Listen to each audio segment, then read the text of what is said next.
పోటీ ప్రారంభమైంది. భీష్మా బాయ్స్ పెరుమా ఊరు, నీలూరు నుండి ఆర్నాల్డ్ బాయ్స్ పోటీ ప్రారంభించారు.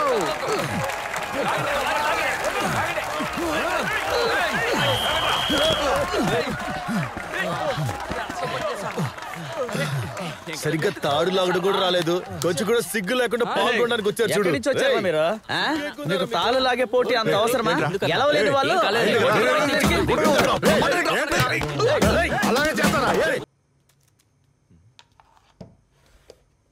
అమ్మా తీసుకురా. ఇదిగో తెస్తున్నాను. ఇందాకేంట్రా అక్కడ గొడవ? నిన్నేరా అడిగేది? మంచి వాళ్ళతో సావాసం చేస్తే కదా పోరంబోకులతో సావాసం చేస్తూ ఉంటాడు. పనికి మొదలైన పెద్దవా జిమ్ ఒకటి మొదలు పెట్టాడు, అది అలాగే ఉంది. నెల నెల ఫీజు కూడా తీసుకోవడం లేదు. తీసుకుంటున్నామంట్రా? ఇలా అయితే ఎందుకు పనికిరావు. ఏదైనా పనికొచ్చే పని చూడు, అప్పుడే ఇంకో పెళ్లి గురించి ఆలోచించగలం. అయ్యింది ఏదో అయ్యింది. మీరు నా కోసం ఏం చేయక్కర్లేదు. వీడి మంచి కోసం ఏదైనా చెప్దాం అనుకుంటే వెంటనే వీడి కోపం వస్తుంది. మంచి విషయమా?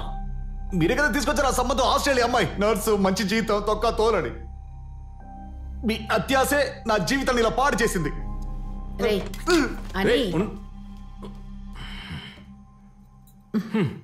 వాడికి నేను అర్థమయ్యేటట్టు చెప్తాను.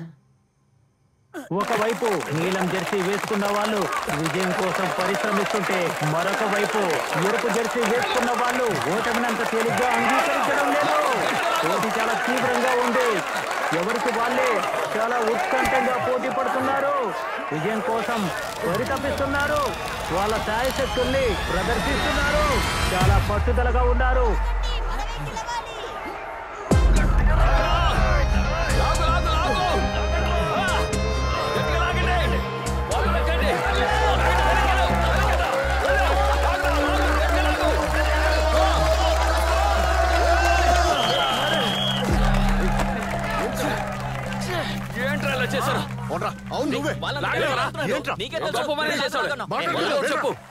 నేను చెప్పిందంటే మీరు చేసింది ఏంట్రా?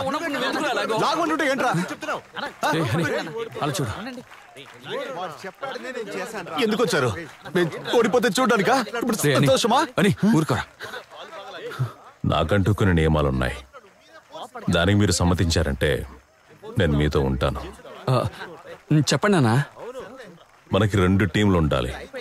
7, 14 మంది. ఎవరెవరు ఏ టీంలో ఉండాలో నేనే నిర్ణయిస్తాను.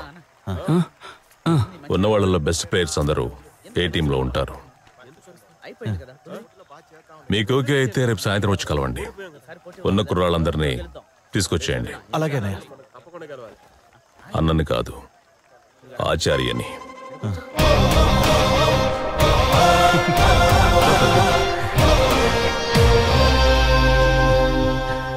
ఆయన ఒప్పుకున్నాడు. ఇకపై ఆయన మన కోచ్.